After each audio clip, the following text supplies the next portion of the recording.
discuss all of this with CNN political commentator and Republican strategist Alice Stewart. Alice, good to see you. So CPAC, I've been to many a CPAC. It used to be the marquee event for Republicans, your former boss, Ted Cruz.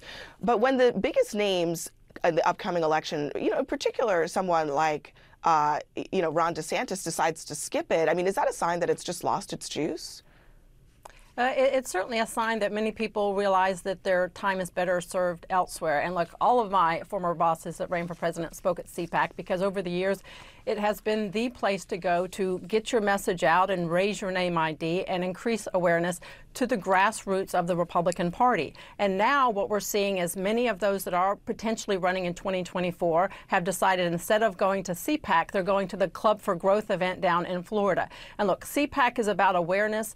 Club for Growth is about money. And what we're seeing is while we had Nikki Haley come out today and she just spoke, others are choosing to go where they can help to raise money. Here's what I thought was interesting with Nikki Haley's speech. I was watching it as we were getting ready. Look, she is taking her message right to President Biden. She is not, as she is called, punching side to her Republican challenger. She's going right after Biden and what she calls democratic socialism. She's saying it's time to make this country proud and strong and not weak and woke, and really going after some of the important issues that really touched the red meat there at the crowds, talking about how she wants to make our economy strong, our streets safe, and also secure the election, which that's not a very popular topic with many people in that crowd who are election deniers. But she made a really good point to make sure it's time to restore confidence in our election process. But one of the things that she also talked about was this line from her announcement where she said, Republicans have lost the popular vote in 7 out of the last 8 elections. And my understanding is that the crowd didn't really react all that much, in part because that's kind of an indictment against her former boss, Trump, who she didn't mention.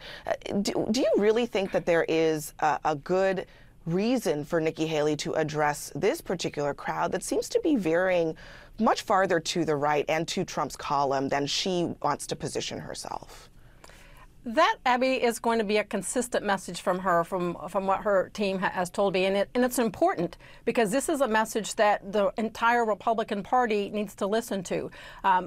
Voters in the midterm election made it quite clear they are tired of election deniers and conspiracy theorists. And as Mitch McConnell said, we need to focus on candidate quality. And the more we have Trump-like candidates, and I believe former President Trump, that might do well in a primary, that is not going to fare well in a general election. So what she is doing and what I expect to see the other potential GOP 2024 candidates do is focus on, look, as a party, we are united on the policies. We just have a different style and how to go about accomplishing them. And that's really the GOP message moving forward is let's get together with the policies that unite us, but understanding that we need a softer tone and a different tenor in order to appeal not just to the base, but to broaden the electorate to a lot of the voters who have left the GOP because they didn't like the style and the personality that Donald Trump brings, because it's time to broaden the base and not just really solidify the base.